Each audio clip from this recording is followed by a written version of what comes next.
Have you ever wondered what it takes to start a new country?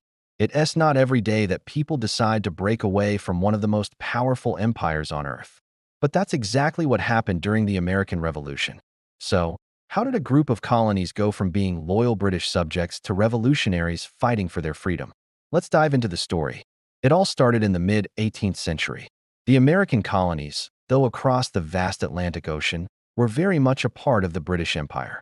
They shared a common language, culture, and loyalty to the crown. But things started to change after the Seven Years' War, which you might know as the French and Indian War in North America. Britain won, but wars are expensive, really expensive. To pay off its massive war debt, the British government decided to tax the American colonies. This seemed fair to them. After all, the war was fought partly to protect the colonies.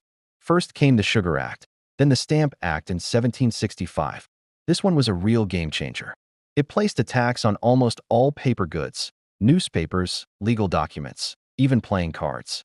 The colonists were furious. Their main issue wasn't just the money. It was the principle. They had no representatives in the British Parliament, so they felt that Parliament had no right to tax them. This gave rise to the famous slogan, "No taxation without representation." Protests erupted across the colonies. People organized boycotts of British goods. Secret societies like the Sons of Liberty were formed to intimidate tax collectors. The pressure worked, and Parliament repealed the Stamp Act. But they weren't giving up. Soon after, they passed the Townshend Acts, taxing things like glass, lead, paint, and tea. Again, the colonists resisted. Tensions grew, especially in Boston, a major port and center of resistance. In 1770, this tension exploded into violence. A confrontation between British soldiers and a crowd of colonists led to the Boston Massacre, where soldiers fired into the crowd, killing 5 people. This event was used as powerful propaganda to fuel anti-British sentiment. Things cooled down for a bit, but the pot was still simmering. Then came the Tea Act of 1773. This wasn't a new tax, but it gave the struggling British East India Company a monopoly on the American tea trade. It actually made tea cheaper for the colonists, but they saw it as a sneaky way to make them accept Parliament's right to tax them.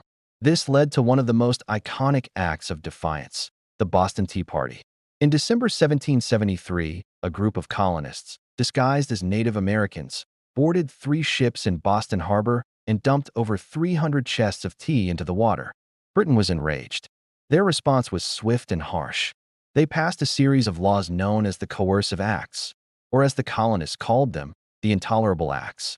These acts closed Boston Harbor until the tea was paid for, restricted town meetings, and gave more power to the royal governor. This was the final straw. Instead of isolating Boston, the Intolerable Acts united the colonies against Britain.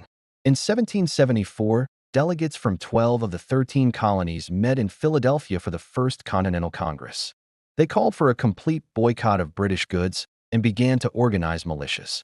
The point of no return came on April 19, 1775. British troops marched from Boston to Concord, Massachusetts, to seize colonial weapons and ammunition. They were met by colonial militiamen, the Minutemen, in Lexington. Someone fired a shot.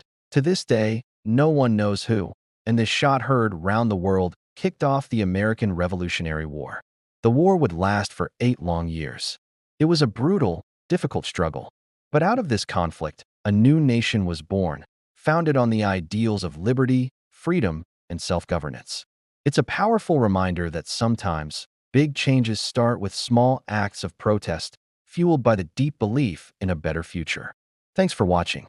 If you found this journey back in time interesting, be sure to hit that like button and subscribe for more stories that shaped our world. See you next time.